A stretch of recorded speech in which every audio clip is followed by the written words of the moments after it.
So Jesus is conceived on March 25th, and at the point of his conception, he is God in the flesh.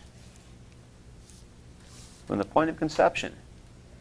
There was never a time when there was a human Jesus who was not also at the same time God in the flesh. It's not like there was this human embryo and then the divine invaded it somehow and took it over. From the moment of conception, from the moment that that embryo came into existence, it was divine. Which means that Mary is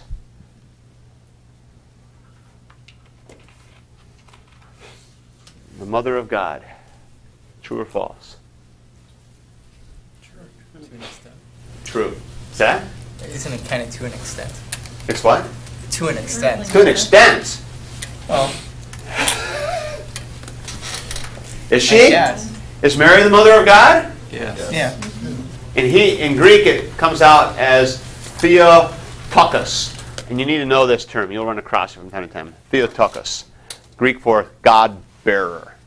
God-bearer. Theotokos. The God-bearer. Mary, the mother of God. Is she the mother of God?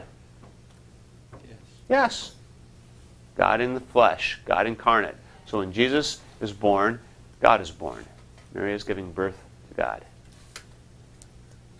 And Mary holds the infant in her arms, and she's holding the creator of the universe in her arms. God in the flesh. And yet, it's not the Father, it's the Son. And yet the Father and the Son are, with the Spirit, God. So, true God. Really God. And not 1/3 of God, all of God. In the flesh. Pretty mind-boggling. The early church, they had a debate about this one too. And we'll get to that here in just a bit. So, Jesus is born, and he is one flesh with the Father. He is born of Mary, and he is one true human person who is God and human together in one person. Okay, good. This is a hard thing to swallow, though, this idea of God together in human flesh. And so people have resisted it, and we have had all kinds of heresies through the years trying to come to terms with this and address it a little differently. We touched on some of these earlier when we were doing Trinitarian heresies. And some of these reappear here, but they get sharpened a little bit. So we have essentially an entire history of the heresies over this union of the God and the man together in human flesh. Because what we confess as orthodox, correct, proper, right teaching is that Jesus is true God and true man in one person. That's what we confess. So, how much God? 50% God, 50% man? A 50-50 thing? No. 100% God, 100% man in one person. Real God, real man. This is the Orthodox confession. We call this union between God and man, this union that happened on March 25th, AD, no, it would have been BC 25, no, about 5. That's a problem too. How come he was born in 5 BC when he's before Christ? But that's another issue, another time. So, true God and true man come together, and we call this the personal union. And we call it the personal union because we have one person. It has nothing to do with, is it personal or impersonal? It has to do with, it's coming together in one person. True God and true man together in one person, so it is the personal union. This is the Latin derivative, personal union. We also sometimes call this the hypostatic union, which, for my money, sounds a lot cooler, and so I like to use hypostatic union. It's far more ostentatious. All right? The hypostatic union, which is the Greek derivative. Personal comes from the Latin word persona, and hypostatic comes from the Greek word hypostasis. And what do they both mean? Person, essence, a standing, a person, a substantial individual. So an individual or a person. So the hypostatic union, or the personal union, simply means we have together God and man coming together as one person. That's Jesus. That's who he is. He is God and man together in one person. This is a hard thing to swallow. Hard thing to get your mind around. And so the church struggled mightily trying to figure this thing out and trying to come to terms with it. And we have all kinds of different heresies that grew out of this attempt to try to figure out what this really means. And they kind of slice one of two ways. Either they tend to emphasize he's really a God, or they tend to emphasize, no, he's really a man. They kind of go back and forth. It's hard to hold them both together. So early on, there were those who said, Jesus is mostly a man, and he only took on divine stuff by adoption. And that is known as the heresy of adoptionism. And I mentioned that to you before, but it shows up here again. Adoptionism. And the classic form of adoptionism says that it happened at the baptism of Jesus. And so Jesus walks into the River Jordan as a human being, but when he comes up out of the water, God has claimed him as his own and has sent his Holy Spirit and adopted him. And from that point on, Jesus now becomes God also, kind of. But he is a real human being who gets zapped up with God's stuff. That's adoptionism. One of the brands of adoptionism that was rather widespread was known as Ebionites. The Ebionites. The Ebionites were primarily a Jewish bunch who did not believe in the true divinity of Jesus, and so they taught this kind of adoptionism. Ebionites. So sometimes we'll hear about Ebionitism or Ebionites. Ebionites are just very early adoptionists. That means Jesus is truly a man and only in some extent God. God sort of adopts him or zaps him or gives him a little shot of the Holy Spirit, and he becomes that sort of. Another adoptionist who became rather infamous, labeled as a heretic, a guy named Paul of Samosata. And you'll run across his name as well. And I apologize, I don't like the heresy parade any more than you do. All right? But you just have to kind of deal with them. And you're going to be dealing with these heretics from now until you finish up your systematic sequence. They just keep on popping up. So kind of get used to them. Paul of Samosata. The best thing to do is start kind of just categorize. You've got the people who are too much human, too much man, and no God. And others who are saying there's all God and no man. It's kind of, you got your options here. So in this category, adoptionism is the first one. Ebionites and Paul of Samosata are both examples of adoptionism. Another example of all man, not really God, is this kind of what we call the subordinationism. And we covered that one the other day too. And remember, who is the prime example of subordinationism? Arius. Very good. Arius. And so you just plug him over there too. Really a man? Oh, absolutely. God? Yeah, not quite like Yahweh, but God, kind of. But are they willing to say that Jesus is Yahweh? No. They won't say that. They look at Jesus as a lesser God, lower rank, somewhere down the rungs. So those are some of the earliest ones there. Now, on the other side, you've got those who are saying, oh, he's really God. But how can God join himself to human flesh? Man, that's just inconceivable how that could happen. Inconceivable, no pun intended. It's not bad.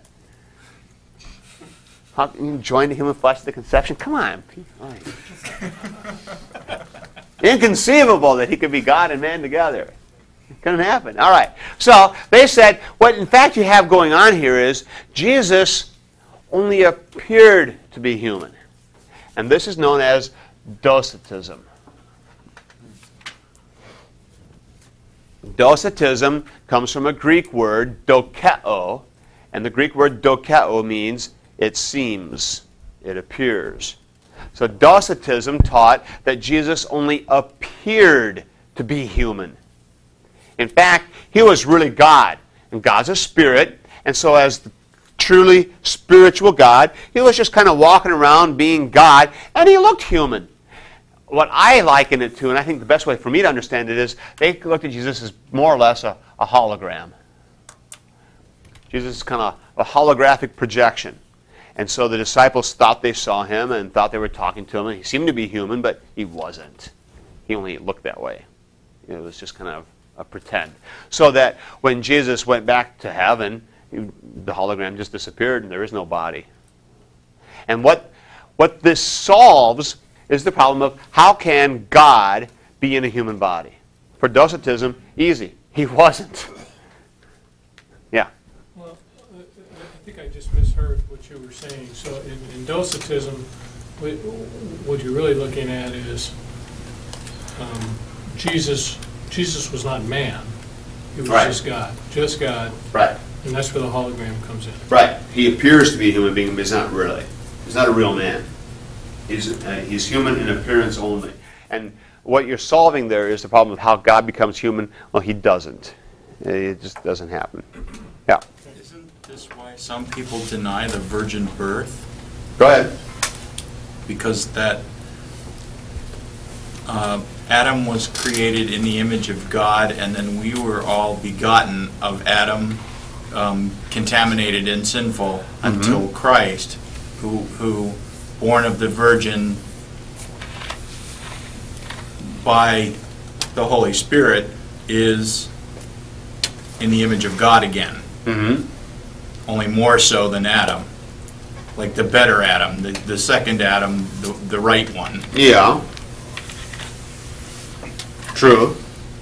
So some people claim that Mary didn't even have sex. Yeah. Well, see. Yeah. That's what we'll come back to that here in a minute. Okay. Let me finish my heretics parade, and then we'll come back and pick up Mary's sinlessness or the whole virgin birth thing. Okay. We'll pick up that again in a minute. All right. So we have Docetism, an early form of denying the humanity of Jesus. Really God? Not really a human being. Now, along the way, we've got Orthodoxy trying to sort this thing out.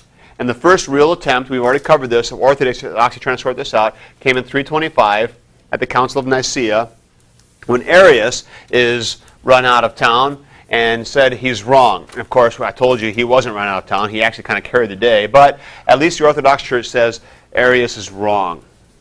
We have the confession of the homoousios. Jesus is of one substance with the Father. All right?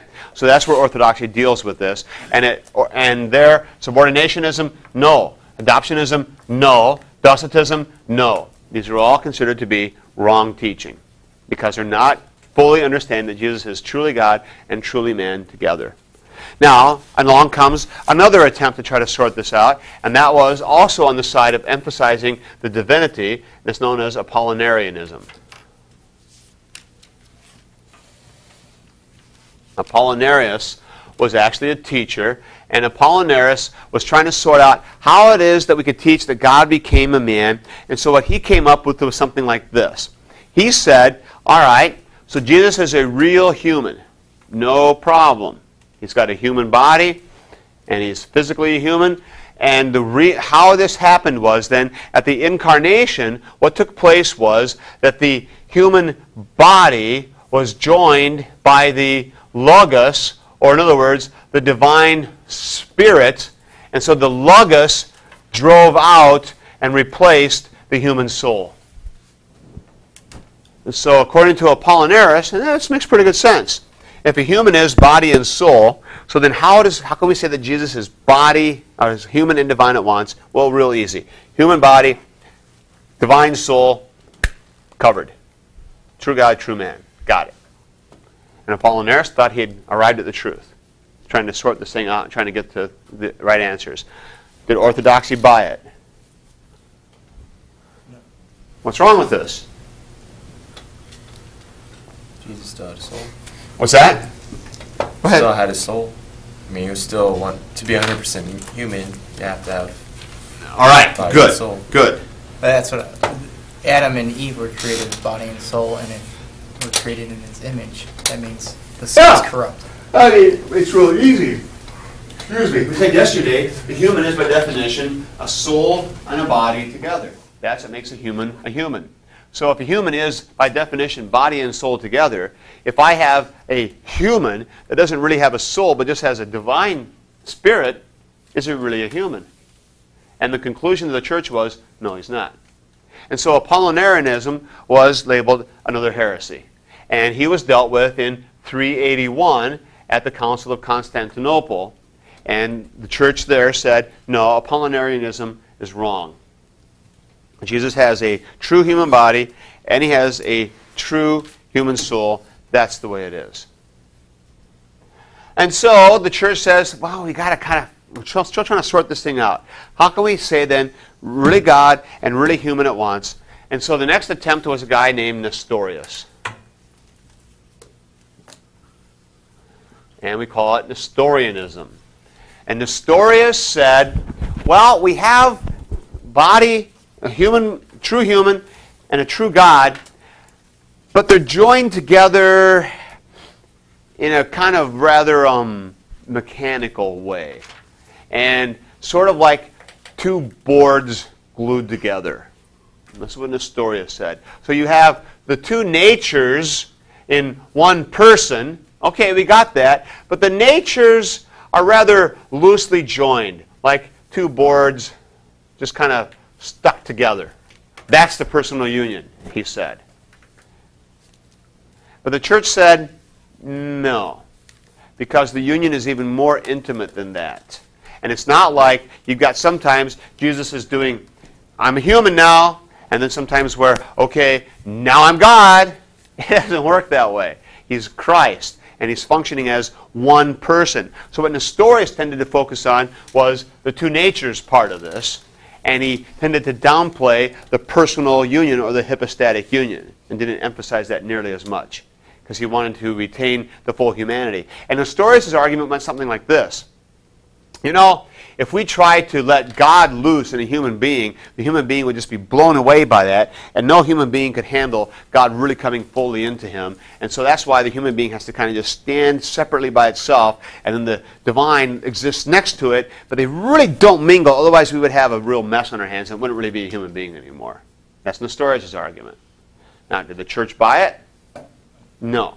He was also labeled a heretic, much to his dismay, because he had no intention of being a heretic. He thought he was right on track. But Ephesus, in 431, another church council got together and said, no to Nestorianism. He's wrong. And this is Ephesus in 431. Things got really interesting here, actually. You had all kinds of councils being called. You had one council that was the Nestorian council, and then you had another one that was against Nestorius, and it got rather wild. But the bottom line, the church decided, no, Nestorianism is not right, and Ephesus repudiated him because they said what happens with Nestorianism is you're emphasizing this two natures so much that you lose the union, and you don't really have God joining himself to human flesh the way we know he is. And so that can't be.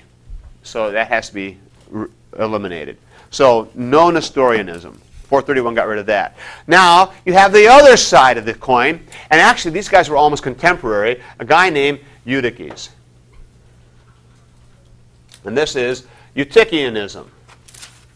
And actually, Nestorius was a really nice guy, and he was a pretty good churchman. Eutyches was a little more iffy, but Eutychianism said, no, what you have with the personal union is you have the two natures coming together, and it's like you take the two natures, you shove them in a blender, and you hit, mix, and give it a good shot, and then you pour the whole mixture into a new container, and that's Jesus.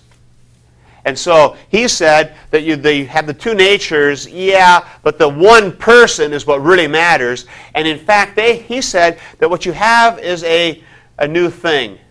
The personal union is kind of a blending of the two natures. So you really don't have God or man anymore. What you have is a new sort of God-man kind of mixed together. One kind of rolled together into one. And the church also then at 431 in Ephesus said, no, we're not going to buy that either.